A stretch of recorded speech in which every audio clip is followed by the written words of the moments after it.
Hari ini, bulan ini kita sama-sama merenungkan firman Tuhan, belajar firman Tuhan dari hidup dipenuhi Tuhan. Hari ini temanya adalah meresponi Tuhan. Kalau kita jujur dalam hidup kita semua, kalau kita bicara bahwa hidup di bulan ini adalah hidup dipenuhi Tuhan, pertanyaan yang kita perlu tanyakan diri kita, apakah hidup kita dipenuhi oleh Tuhan atau hidup kita dipenuhi dengan keadaan apa yang kita lihat, apa yang terjadi, apa yang kita bisa lihat dengan 5 panca indera kita, apa yang kita lihat, apa yang kita dengar, apa yang kita rasakan. Apakah yang pertanyaan kita, hidup kita dipenuhi oleh Tuhan atau dipenuhi dengan keadaan 5 panca indera? Kita perlu pertanyakan, saudara. Gampangnya saudara tanyakan, pada saat saudara lagi nggak ada kerjaan, bagaimana saudara hidup saudara? Apa saudara khawatir nggak ada kerjaan? Bagaimana pada waktu anak saudara lagi nakal-nakalnya bukan main? Bagaimana kalau anak saudara dalam keadaan yang lagi berontak? Bagaimana pada saudara waktu mendengar kabar bahwa saudara menjadi suatu penyakit yang dokter katakan very fatal sekali? Bagaimana meresponi saudara pada saat uang saudara nggak ada? Bagaimana, apakah sekarang pertanyaan saat ini, apakah hidup saudara dipenuhi oleh Tuhan atau saudara dipenuhi dengan apa yang terjadi, yang kita lihat? Saudara, kalau apa yang kita lihat, hidup kita hanya dipenuhi oleh apa yang kita lihat, hidup saudara akan sebagai yoyo, up and down, up and down. Kalau semua lagi bagus, semuanya up. Pada saat lagi down, saudara ngomong, oh kok begini ya? Itu yang kita perlu tanyakan, kita harus untuk bisa belajar bahwa Tuhan ingin supaya kita hidup dipenuhi oleh Tuhan. Meresponi Tuhan, itu adalah sangat penting sekali. Saudara, Tuhan kita hidup. Saudara, yang perlu kita sadari bahwa Tuhan kita masih berbicara, Tuhan kita hidup, dan kita perlu mengalami Tuhan. Kalau saudara saat ini dikatakan bahwa di udara saat ini, saya katakan, aduh begitu banyak gelombang-gelombang. Wave. Di dalam saat ini banyak sekali. Kita nggak bisa lihat. Tapi kita kan tahu, kita percaya. Melalui gelombang-gelombang yang ini, bisa apa yang terjadi, bisa the next slide. Bisa. Kalau bisa meresponi dengan betul, kita bisa dengar pakai cellphone. Bisa melihat televisi. Kita bisa mendengar, bisa lihat direction GPS melalui frekuensi gelombang-gelombang yang kita dapatkan, semua itu sampai orang bisa menemukan. Itu adalah sesuatu yang saat ini mungkin banyak saudara nggak lihat, tapi kita bisa ngalami, kita bisa mendapatkan benefitnya. Tapi sudah ada satu frekuensi yang sangat luar biasa. Lebih besar hebat dari ibadah ini adalah greater frekuensi. Kalau saudara menyadari ada satu frekuensi adalah Yohanes 1 ayat 1 kan, in the beginning, pada mula-mulanya sebelum saudara dan saya lahir, sebelum dunia diciptakan, firman Tuhan telah ada. Firman Tuhan telah ada dan firman itu bersama dengan Allah. Katakan, sebelum dunia diciptakan, firman ada. The beginning was the word was with God, and the word was God. Firman Tuhan ini suatu frekuensi yang menolong pada saudara dan saya, memberikan direction apa yang kita harus hadapi. Tahukah saudara, di dalam hidup saudara, perjalanan saudara dan saya, ada satu journey yang kita harus hadapin, dan ini firman Tuhan ini. Lebih dari 3.000 ayat-ayat yang memberikan direction pada saudara dan saya, bagaimana frekuensi ini memberikan direction kepada kita, apa yang kita harus jalani, apa yang Tuhan sudah sediakan, semuanya saudara. Itu perlu kita bisa belajar, dan Tuhan sudah berikan frekuensi ini. The greatest frekuensi adalah firman Tuhan. The question yang sekarang kita perlu tanyakan, Tuhan berbicara saudara. Tuhan bisa bicara dengan cara apapun juga. God is speaking. Questionnya bukan Tuhan bicara, tidak. Raja, kita perlu pertanyakan, apakah kita mendengar Tuhan bicara?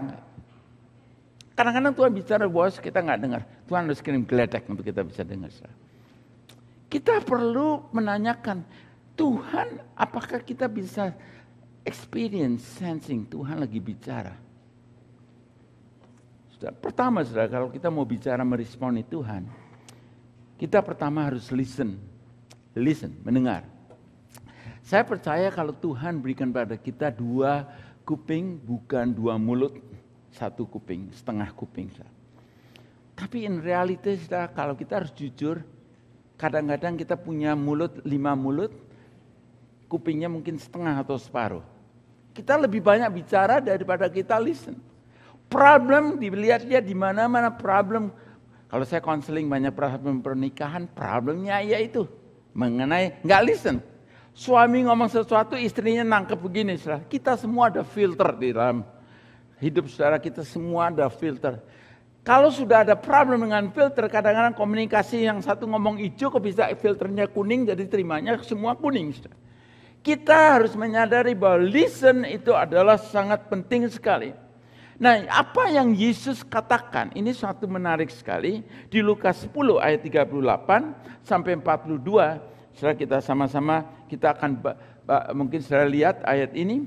Dikatakan ketika Yesus dan murid-muridnya dalam perjalanan, tibalah Yesus di sebuah kampung, seorang perempuan yang bernama Marta menerima dia di rumahnya. Perempuan itu mempunyai seorang saudara bernama Maria. Maria ini duduk dekat kaki Tuhan dan terus mendengarkan perkataannya, sedangkan Marta sibuk sekali melayani. Ia mendekati Yesus dan berkata, Tuhan, tidakkah engkau peduli bahwa saudaraku membiarkan aku melayani seorang diri? Suruhlah dia membantu aku. Di sini Marta benar-benar sudah capek, sudah kesel karena si Maria dengerin apa yang Yesus katakan dan dia sibuk terus. Kemudian sudah di sini katakan, sedang Marta sibuk sekali melayani, ia mendekati Yesus berkata, Tuhan, tidakkah engkau peduli bahwa saudaraku membiarkan aku melayani seorang diri? Suruhlah dia membantu aku. Nah, ini jawaban Yesus, saudara. Bukannya dia marahin si Maria, malah katakan, tetapi Tuhan menjawab, Marta, Marta, engkau khawatir dan menyusahkan diri dengan banyak perkara. Tapi hanya satu saja yang perlu. Satu saja yang perlu. Maria telah memilih bagian yang terbaik yang tidak akan diambil daripadanya. Ya apa saudara? Maria, dia mau listen apa yang Tuhan katakan. Dan ini dia sangat hargai. Dan kalau kita lihat saudara, perbandingan Marta sama Maria, Marta sibuk sekali. Seperti banyak dari hidup kita, hidup saat ini di North America sangat sibuknya bukan main. Waktu berjalan cepat bukan main. Kemarin saya diundang satu orang yang ulang tahun, satu tante Leni 75 tahun. Kemudian saya ketemu saudara-saudaranya, hampir 15 tahun kita nggak pernah ketemu. Kok cepat, rasanya 15 tahun kayak barusan kemarin. Waktu cepat sekali, kita begitu sibuk sekali pagi, bangun kerja, pulang capek, malam tidur lagi, weekend ke gereja. Kehidupan kita sangat sibuk sekali. Nah, tapi Yesus katakan ini satu hal yang so important adalah untuk kita belajar meresponi Tuhan adalah listen, mendengar. Nah, problemnya sekarang saudara, kita in reality kita hidup di North America, di Kanada. Kita harus sadar bahwa ada satu culture yang sudah lagi bekerja dan saat ini sudah boleh kata merembet dan sudah menjadi menjadi darah daging pada anak-anak kita, pada generasi anak muda, dan mungkin pada orang-orang yang saat ini tinggal lama di sini. Ada satu buku yang Robert Hughes, ya, The Culture of Complaint. Di situ dia tuliskan di dalam tesisnya di buku itu katakan bahwa we live in the society in which we feel entitled to all our desire. Kita merasa bahwa kita entitled, kita berhak mendapatkan semua. Whatever we want, apa yang kita mau kita harus dapatkan. Apa yang kita mau lakukan, kita harus bisa melakukan. Malah katakan that is our birthright. Itu adalah hak kita lahir, sejak lahir kita punya right. Itu adalah haknya kita. When we don't get it, kalau kita nggak dapatkan, we give ourselves a victim. Katakan kita jadi victim. Kemudian katakan di sini bahwa status because we think that everybody owe us. Kita pikir bahwa orang itu utang pada kita. Nah, kemudian saya katakan the culture of complaint influences, katakan our thinking, our faith, and our praying. Jadi tanpa sadari, kalau saudara perhatikan anak-anak saudara, cucu saudara, ini kita harus hati-hati sekali bahwa sebenarnya bottom line-nya kalau mereka nggak melakukan atau mereka ada sesuatu yang kadang-kadang nggak mau, Kenapa, saudara? Ada adalah salah satu culture yang katakan culture of complaint, rasa yang entitled, dia punya hak. Jadi kalau kita sebagai orang tua tanpa sadari ngikutin terus apa anak ini mau, itu tanpa sadari itu meracuni anak itu, dia pikir dia punya hak untuk itu. Kadang-kadang anak perlu belajar, no is no, love is tough. Kadang-kadang nggak mendapatkan apa yang mereka perlukan. Even dalam relation suami istri pun kita harus belajar, kadang-kadang not always kita istri dapatkan apa yang suami nurutin apa yang istri katakan, atau istri harus nurut apa yang suami katakan. Kadang-kadang ada sesuatu yang kita nggak bisa dapatkan, dan ini kalau kita biasakan, kita spoiling, anak itu selalu dapat, itu akan merusak. Apalagi kalau saudara punya anak hanya satu, saudara. Kadang-kadang it's hard, saudara. Saya tahu waktu Sonia pada anak itu selfishnya bukan naik kecil, semua apa dia semua. Begitu ada adiknya, dia mulai belajar sharing, mulai fighting, mulai rebut-rebutan. Desire, selfish desire mau selalu mendapatkan itu sudah ada. Dan apalagi kalau di pamper, dibesar-besarkan, dan itu makin sulit. Nah, tanpa kita sadari, seperti kita kalau ke Tuhan juga kita seperti kita punya hak, kita minta. Saudara kalau doa, saudara punya satu kilometer listnya. Saudara mau ini semuanya. Tanpa sadari, kita desire, kita just minta Tuhan apa.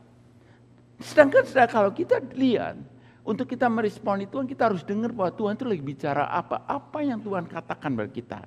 Kita harus belajar untuk melihat. Pertama, saudara, tadi katakan kita harus listen, tapi listen itu nggak cukup. Listen nggak cukup. Seringkali kalau suami istri kan, ya, apalagi kalau Hana bicara, kadang-kadang saya ngomong, oh ya saya bisa repeat, ya kan, ada suami kan, kalau istri lagi ngomong dulu, suaminya nggak dengerin, itu istimewa. Kamu dengerin? Oh iya saya dengerin, saya bisa repeat malah. Tapi kemudian setelah itu 5 menit lagi ngomong apa ya? Kalau kita listen nggak cukup, listen perlu. Kedua adalah obey, kita harus taat. Kalau kita lihat di dalam firman Tuhan, kalau orang-orang Yahudi tahu artinya listen itu artinya begini, listening itu equal hearing and obeying. Bukan hanya dengar, tapi obey menurut. Jadi untuk salah satu tesnya kita bahwa kalau life of faith, kata kita hidup berdasarkan iman, ataukah kita ada orang yang tidak obey atau obey, salah satu tesnya adalah kalau kita, life kita based on faith, kita build on action, kita ada tindakan apa yang kita katakan. Apa yang Tuhan katakan, kita lakukan. Itu sudah ada suatu tindakan. Tapi saudara, kalau kita hidup kita tidak berdasarkan, kita nggak obey, listen belum tentu tadi obey, saudara. Kita bisa kelihatan ngomong kita listen, tapi kita nggak obey. Kita juga bisa listen, tapi kita juga tidak hidup di dalam iman juga dengan komplain itu. Kalau kita life kita based on fear, kita build on avoidance of action. Kita nggak mengambil action. Banyak sekali dalam hidup kita, kalau kita harus jujur, seringkali kalau Tuhan lagi bicara sesuatu, kita nggak meresponi Tuhan, malah kita melihat problemnya. Aduh ini sulit. Instead kita mengambil langkah, bang. Dan saya percaya kalau kita mengambil langkah, Tuhan itu buka jalan. Nah Tuhan buka jalan, buka resources, buka semuanya. Nah itu kita perlu sama satu persatu meresponi itu. Nah jadi yang kedua tadi, pertama listen, kedua obey, dan ketiga adalah sangat penting adalah kita perlu mempunyai suatu expectation, suatu apa yang kita harapkan. Kalau kita meresponi Tuhan, kita perlu punya hati yang punya expectation. Nah, saya senang sekali dari Matius 9 ayat 28-29. The law of expectation adalah satu hukum untuk apa yang kita harapkan. Nah, ini kita akan ada di Matius 9 ayat 28 sampai 29. Di ayat 28 katakan, setelah Yesus masuk ke dalam sebuah rumah, datanglah kedua orang buta itu kepadanya, dan Yesus berkata kepada mereka, percayakah kamu bahwa aku dapat melakukannya? Nah mereka jawab, ini sudah yang Tuhan senang sekali. Mereka jawab, ya Tuhan kami percaya. 4 kata, ya Tuhan kami percaya. Tapi sudah Tuhan tahu pada waktu dia kami percaya, Tuhan katakan bahwa kami percaya, lalu Yesus merespon itu. Ayat 29. Lalu Yesus menjawab, menjamah mata mereka sambil berkata, jadilah kepadamu menurut imanmu.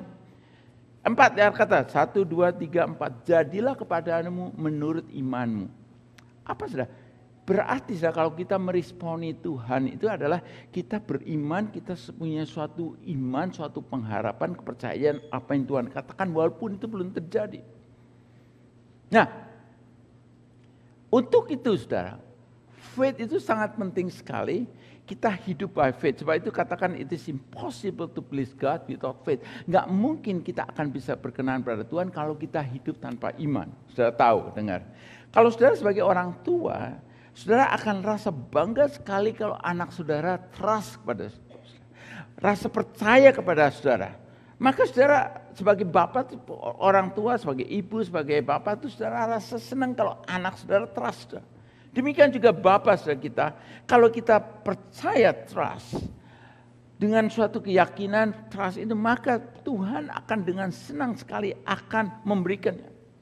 Jadi kalau respon ini kita perlu sekali untuk kita mempunyai iman bahwa Tuhan lagi bicara sesuatu, kita meresponi, kita kita lakukan apa yang Tuhan katakan. Nah, untuk itu perlu kita menyadari bahwa kita harus latih iman saudara dan saya, kita perlu latih. Saudara, mengapa kita harus exercise terus? Mengapa kita harus seperti tangan ini kerja terus? Kalau tangan ini kita enggak diamkan aja. Lama-lama lemes, lama enggak ada tenaga. Tapi kalau kita mulai exercise, workout ke gym, begitu kita mulai workout, ini tense, ada muscle ini mulai tense, kemudian mulai kuat menjadi kuat, lebih kuat lagi. Nah, untuk itu kita perlu workout, kita perlu bekerja, menggeraskan kerjaan ini, muscle ini dengan kita percaya bahwa dengan ini iman kita akan kuat. Demikian juga saudara, muscle kita akan kuat. Nah, untuk itu saudara harus tahu siap. Kalau iman, saudara mau hidup di dalam iman, saudara meresponi apa yang Tuhan katakan. Pertama saudara, sadari melalui bukan sesuatu yang mudah. Through difficulty, melalui persoalan. Saudara dan saya akan hidup di dalam hidup selalu akan ada persoalan terjadi. Nggak usah heran kalau ada persoalan terjadi. Sebab itu 1 Petrus 1 ayat 6 dan 7 berkata, bergembiralah. Sikap yang adalah bergembiralah akan hal itu. Sekalipun sekarang ini kamu seketika harus berduka cita oleh berbagai-bagai pencobaan. Ayat 7, maksud semuanya itu ialah untuk membuktikan kemurnian imanmu, yang jauh lebih tinggi nilainya daripada emas yang fana, yang diuji kemurniaannya dengan api, sehingga kamu memperoleh puji-pujian dan kemuliaan dan kehormatan pada hari Yesus Kristus menyatakan dirinya. Petrus dikatakan bergembiralah akan hal itu. Sekalipun sekarang ini kamu seketika harus berduka cita, seketika. Berbagai-bagai pencobaan. Dengan kata lain, Petrus mengatakan begini, sikap kita meresponi Tuhan. Pada waktu Tuhan berbicara sesuatu, walaupun keadaannya saat ini nggak enak, walaupun sesuatu yang keadaannya nggak enak, kita harus focusing akan janji Tuhan, jangan akan focusing the problem. Seringkali apa yang terjadi, saudara, pada saat kita lagi menghadapi problem, seringkali mata kita tertuju fokus kepada problem dan problem itu menjadi besar, dan kita lupa bahwa kita harusnya fokusnya kepada Tuhan yang sanggup membereskan semua. Bagi Tuhan, semua problem itu is a peanut, just nothing, urusan kecil sekali. Dan kalau kita bisa melihat dari bahwa ini adalah hanya sementara dan ini bagus untuk memurnikan iman saya, maka kita akan dengan senang hati. Seringkali dalam proses pada saat kita lagi menghadapi persoalan, kita focusing akan problemnya itu. Saya dulu pernah kasih ilustrasi. Kalau saudara punya ada gelas, ada air, kemudian di depan ada satu teman saudara atau gudeg, gudeg itu gelasnya pakai sendok, atau airnya itu jadi kotor. Ada dua hal. Saudara bisa marah, gara-gara lu sih, kamu gudeg ini jadi kelihatan kotor nih. Jadi ini airnya kotor. Atau saudara, itu respon yang banyak orang itu, blaming, salahkan. Sejak Adam Hawa juga tahu, saudara, pada waktu kejadian Adam ada Hawa mulai saling blaming kan, gara-gara ini istri, gara-gara nyonya ini, gara-gara Hawa. Jadi, semuanya saling blaming. Nah, orang ini kalau kita pada saat krisis terjadi, ada sesuatu yang nggak bagus terjadi, yang kita harus izinkan adalah berarti ada something is not right. Air ini kalau sebenarnya bersih, walaupun dikudek 1000 kali pun tetap murni bersih. Tapi kalau enggak, kejadian krisis terjadi itu kadang-kadang menunjukkan siapa kita ini. Yang saya percaya tadi dikatakan di Petrus bahwa dengan api ini kita akan diuji semuanya. Saya percaya kita semua akan diuji, fire akan datang. Saudara Mayer Ford, ini salah satu yang sama kita diribut lagi di mana-mana. Mayor kita Toronto ini ada bikin satu positifnya semua orang jadi tahu Toronto, itu positifnya lah. Nah, negatifnya banyak juga melalui. Tapi saudara, kalau dia sebenarnya kalau dia fokusnya saya bayangkan kalau bicara hidup dipenuhi Tuhan, dia bisa cara sekarang hari ini hidup dipenuhi dengan apa saudara? Kekhawatiran, mungkin anger, marah semuanya saudara. Saudara kalau kita lihat jujur, sebenarnya dia harus cek loh. Ini kejadian semuanya sebenarnya kalau kita lihat dari sudut pandangan Tuhan, berarti ini lagi tes Tuhan lagi bersihkan. Paling bagus bahwa dia sudah oke, just kalau dia sebelumnya dia mau resign, sabbatical, beres, orang lebih respect saudara. Tapi fight terus saudara. Sekarang demonstrasi terus. Saya dengar Anderson Cooper bakal interview dia lagi, saudara. Jadi sorotan semua sekarang. Saudara. Tapi kalau kita lihat di dalam keadaan hidup kita, kalau saat lagi enggak enak, kalau kita belajar meresponi Tuhan, sebenarnya kita lihat Tuhan lagi bicara apa sih? Kok ada sesuatu kejadian? Kok kelihatannya ini ada something like air ini lagi problem, ini ada persoalan saya lagi hadapi. Instead kita blaming orang, kita harus cek sendiri, saudara. Saya percaya api ini lagi membakar untuk memurnikan kita. Persoalan kita akan hadapi, saudara dan saya hadapi itu lagi memurnikan kita semua. Jangan sekali-sekali kita blaming orang, tapi justru kita mau lihat apa sih pelajarannya. Pelajarannya apa sampai ini semua terjadi. Jadi saudara, kalau kita bisa belajar ini, kita meresponi Tuhan dengan betul. Dan Tuhan senang, saudara. Tuhan senang kalau ada sesuatu.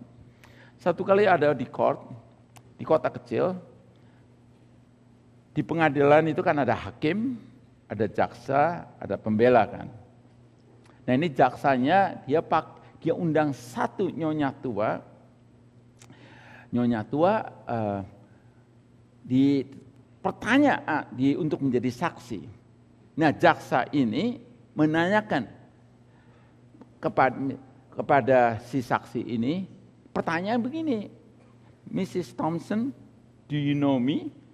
Apa kamu tahu saya? Nah sudah tahu, Nyonya Thompson ini nenek-neneknya sudah tua, dia tinggal di kota kecil itu lama. Of course tinggal satu kota, satu kampung, tahu benar kan? Nah jaksa itu, namanya lah Mr. Henry misalnya dah. Of course Mr. Henry, saya tahu sejak kamu kecil. Saya tahu kamu nakalnya bukan main, dan saya tahu kamu cheating 3 perempuan.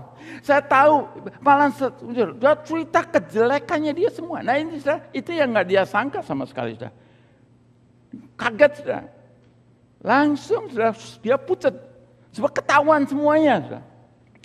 Kemudian ini jaksanya sekarang pikir, oke, Mrs. Thompson, apakah kamu tahu ini pembela ini? Of course. Terus dia oke, saya tahu dia. Terus dia ceritakan lagi, satu kampungan, bagaimana orang ini. Ternyata pembela ini, dia ceritakan sampai dikatakan, kamu main sama perempuan, salah satu perempuannya sekarang menjadi istrinya ini, yang si jaksa ini. Saudara. Nah saudara, ini pokoknya kelihatan semua, itu tanpa disadari, itu kelihatan semua kekotorannya keluar semua. Nah, apa yang terjadi? Langsung hakimnya, saudara, stop, panggil tuh 2. Jaksanya sama pembelanya dipanggil. Dia ngomong gini, kalau jangan sekali-sekali kamu menanyakan itu Nyonya Thompson mengenai saya. Kalau kamu tanya, saya kirim kamu ke penjara seumur hidup. Saya bisa bayangkan apa yang terjadi. Karena saya tahu ini mungkin ini si hakimnya juga punya sekali cerita-cerita masa lampaunya gitu. Hidup saudara tanpa sadari sebenarnya kalau kita lihat jujur tuh banyak dalam kita ini saat ini Tuhan lagi beres-bereskan itu kadang-kadang dua hal. Either Tuhan akan reveal melalui kebaikan Tuhan, atau kadang-kadang di Ford seperti ini, Ford dia berapa tahun dia cover ini sampai newspaper dulu pernah dia habis-habisin, dimarahin apa di teror sekali. Berapa lama kan sudah ketahuan mulai itu. Tapi belum sampai reveal, sampai ketahuan. Saya percaya saudara, dalam hidup kita, Tuhan itu lagi mau clearkan kita semua. Hati kita harus bersih, kita harus bisa mengampuni. Hidup kita hidup yang nggak dalam kejengkelan, kepanis. Hidup kita Tuhan mau untuk kita hidup di dalam nggak kekhawatiran, hidup bisa percaya, hidup yang penuh hati gembira. Tuhan katakan hanya dekat Allah saja aku tenang. Ya kan? Kalau kita pikir-pikir, kalau kita tenang sama Tuhan, saya perhatikan, kalau kita tenang sedekat sama Tuhan, somehow tuh kita punya toleran tuh lebih besar pada orang. Tapi kalau kita sama Tuhan jauh tuh, kita pengennya ngamuk aja, pengennya marah, pengennya komplain pakai. Itu sebenarnya kalau sudah ada tanda-tanda begitu, kalau kita meresponi Tuhan, kita ngomong, Tuhan apa sih? Kok ada sesuatu lagi nggak enak tuh apa? Instead kita mulai nyalahkan orang semua, kita lihat apa yang Tuhan lagi kerjakan dalam kita. Pertama sudah melalui difficulty. Jadi kalau kita menghadapi difficulty itu berarti Tuhan itu lagi membereskan, api ini lagi membersihkan. Kedua saudara, kalau kita lagi mau meresponi Tuhan, kedua kita melalui belajar iman, ada kedua hal yaitu melalui demands. Nah, kalau kita sudah melalui demands itu kelihatannya nggak enak. Kalau kita lihat demands itu, kalau kita di firman Tuhan kita bisa melihatkan ada perintah Tuhan, commands. Di perjanjian baru ada 1050 commands, apa yang Tuhan ingin untuk kita lakukan. Nah, of course Tuhan nggak mau memaksa kita, tapi sebenarnya kalau kita meresponi Tuhan lagi bicara sesuatu, kita bisa melihatnya ini sesuatu yang bagus. Misalnya saudara, firman Tuhan katakan untuk kita mengampuni saudara kita yang bersalah. Itu sebenarnya komen yang ada orang rasanya sudah marah-marah terus gitu. Tapi kalau dia kita harus belajar mengampuni, kita ampuni. Nah itu suatu komen, suatu perintah. Tapi kalau kita lihat itu demi kebaikan kita kan. Kalau kita sampai nyimpen marahan kesalahan orang, sudah tahu salah satu penyakit kanker banyak orang yang ngadepin penyakit karena dia punya bitterness, dia punya sesuatu kemarahan yang dia pegang terus, kesalahan orang bertahun-tahun terus itu sesuatu kesalahan dipegang terus. Sedangkan Tuhan katakan kamu coba belajar untuk kamu coba mengampuni. Nah Tuhan katakan untuk kita belajar do extra mile, kita melakukan extra mile. Ada dua orang Kristen, dia kerja nurse di rumah sakit. Satu kali dia ngambil keputusan karena terlalu banyak birokrasinya di hospital, sama orang-orang komplain ini pasiennya sulit sekali dilayani, cerewet terus, ngomel terus, nggak pernah berterima kasih semua. Jadi akhirnya dia sudah tired, sudah capek, hanya mau quit kerjaan. Tapi kemudian dia sebagai anak Tuhan, kemudian satu kali dia dapat bahwa Tuhan ngomong, why don't you do sekarang melalui change. Instead kamu melihat orang-orang begitu, kamu lihat dari sudut create the environment, bangun suatu atmosfer yang saat ini atmosfer just kasih mereka. Nah, ini orang sudah mau quit loh, sudah siap mau keluar dari rumah sakit itu. Apa yang terjadi? Dia lakukan. Dia benar, dia meresponi Tuhan. Dia mau untuk kasih orang yang unlovable, yang sulit dikasih, dia lakukan. Apa yang terjadi pada begitu dia melakukan ini? Atmosfer di rumah sakit berubah. Terhadap orang-orang yang kerjaan, terhadap bosnya, dia lakukan itu. Extra things yang dia lakukan. Baikan, love semuanya. Itu merubah atmosfer di rumah sakit itu sampai akhirnya sudah orang-orang change. Dan dia akhirnya gak jadi quit karena dia lihat perubahan. Karena dia meresponi. Apa yang Tuhan katakan yang walaupun kelihatannya sulit. Saudara. Kalau kita lihat Ibrani 11 ayat 8. Kalau sudah Ibrani 11 ayat 8. Karena iman, Abraham taat Ketika ia dipanggil untuk berangkat ke negeri yang akan diterimanya menjadi milik pusakanya, lalu ia berangkat dengan tidak mengetahui tempat yang ia tuju. Katakan by faith, Abraham obey and went. Dia lakukan. Dia lakukan dan tahu. Jadi kita sebagai anak Tuhan, belajar. Kalau Tuhan lagi bicara sesuatu, kita responi walaupun kelihatannya sulit, walaupun kelihatannya sulit semuanya, tapi kita lakukan dan kita akan menikmati. Menikmati. Kalau kita lagi bicara, terus terang gereja, melayani di gereja itu beda dengan melayani di company. Kalau melayani di company, orang-orang kalau sudah nggak senang sudah bisa fire semuanya orang company sebagai pimpinan. Tapi dari gereja kita semua volunteer, kita belajar. Sebenarnya pembentukan karakter paling bagus itu di gereja, sebab semua kita volunteer kan, pelayanan. Jadi kita dengan kalau kita melayani semua itu kita lagi belajar perbedaan karakter, kita punya kemauan kadang-kadang nggak diterima, semua itu lagi proses semuanya yang kita bisa melihat. Kalau kita bisa melihat itu, kita bisa tenang. Salah satu sudah banyak di gereja terjadi, di mana-mana saya dengar banyak pendeta juga kadang-kadang nggak mau ikut ambil bagian pembangunan gereja. Bangun gereja banyak pendeta begitu selesai pembangunan gereja dia sudah keluar. Karena sudah ributnya banyak. Karena dalam pembangunan gereja banyak sekali persoalan-persoalan yang harus dihadapin. Even pilihan karpet, ada satu gereja yang ribut pecah gara-gara pilih karpet yang satunya merah, yang satunya coklat. Gara-gara warna aja bisa menjadi persoalan, sudah. Gara-gara karpet aja bisa menjadi persoalan. Dengan kata lain, sudah, kita di sini kita harus belajar. Kalau kita menghadapi sesuatu, instead kita meresponi dengan cepat, mereaksi dengan sesuatu, kita coba belajar meresponi apa yang Tuhan katakan. Nah itu kelihatannya seperti comment, ada 1050 begitu banyak firman Tuhan katakan.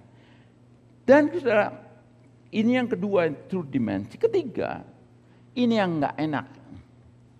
Yang ketiga adalah melalui apa? Delays. Nunggu, saudara. Nunggu itu enggak enak. Saya tuh sering kali kalau di traffic light, apalagi di Amerika traffic light itu lebih lama. Saya hitung di sini kadang-kadang 30 second. Saya kadang sering hitungin, saudara. Berapa lama tuh merah hijau. Kalau begitu sudah selesai, saya hitung biasanya 6 langsung sudah mulai jadi hijau. Sudah hitung. Dulu saya lihat kalau kamera itu kamera traffic light, tapi sekarang good GPS sudah kasih tanda kalau itu ada kamera traffic itu. Teng-teng gitu dah, nggak tahu GPS-nya saudara. GPS saya enak loh, jadi sudah tahu itu hati-hati. Tapi saudara, yang saya lagi mau menekankan bahwa kalau nunggu saudara nggak mudah. Itu salah satu kalau kita lagi meresponi Tuhan, karena Tuhan mau wait. Tahu gak saudara, di dalam perjalanan orang Israel ke Kanaan dari Mesir ke Kanaan, Mesir ke Promised Land itu. Sebenarnya bisa ditempuh 12 hari. Tapi kalau kita lihat sesuai sampai 40 hari, 40 tahun, saudara. 40 tahun. Dan kalau kita lihat di Ulangan 8 ayat 2, ternyata katakan, ingatlah pada seluruh perjalanan yang kau lakukan atas kehendak Tuhan Allahmu di padang gurun selama 40 tahun ini dengan maksud merendahkan hatimu dan mencobai engkau untuk mengetahui apa yang ada dalam hatimu, yaitu apakah engkau berpegang pada perintahnya atau tidak. Basically, saudara, 40 tahun itu lagi dites. Saya bicara ini sudah testing. Nah berarti kalau saya bicara tes ini Tuhan berarti sudah lagi akan ada tes yang saya akan hadapi. Mungkin di rumah tangga, di kerjaan, di sekolahan atau di mana saudara berada di rumah tangga. Saya dikatakan di sini, kalau kita lihat perjalanan orang Israel dari Mesir ke Kanaan sampai 40 tahun itu kalau dilihat itu karena mereka nggak lulus dalam hal soal komplain. Selalu gerutu, nggak pernah berterima kasih, nggak pernah bersyukur, gerutu. Begitu keluar dari ngalamin sesuatu yang mujizat, laut merah ngelewatin, haleluya, sebentar lagi minum, tahu-tahu airnya pahit, ngomel, bukan bersyukur, ngomel, sudah selalu ngomel terus. Dan ini sampai harus 40 tahun, sampai nggak menikmati promised land. Dengan kata lain, Tuhan tahu benar kalau Tuhan bawa dari A ke B dalam perjalanan saudara dan saya dalam journey. Kita semua dalam journey, saudara. Saudara dan saya dalam journey, dalam perjalanan. Pada saat kita bawa ini, Tuhan tuh tahu kadang-kadang Tuhan ditur kita, itu adalah demi kebaikan karena kita belum lulus. Kalau kita belum lulus ya itu, kita akan dites terus. Saya ujian nyetir mobil dapat G, zaman dulu nggak ada G1, G2, nggak ada. Begitu ujian praktek dapat. Saya ujiannya 4 kali, 4 atau 5 kali, nggak lulus, saudara. Ya, banyak hal yang nggak lulus ya. Pertama saya nggak tahu ya kalau kaki kiri kanan, kiri itu buat saya pikirnya buat dolen kopling. Nah saya pikir kanannya buat ngegas. Zaman dulu kan di Indonesia waktu saya 71 ke sini tuh zaman waktu itu banyak kan pikirnya otomatis standar itu. Jadi saya nggak lulus karena saya nggak tahu kiri itu harus diem, kanan yang jalan semua. Saya nggak tahu, nggak ada yang kasih tahu, nggak lulus.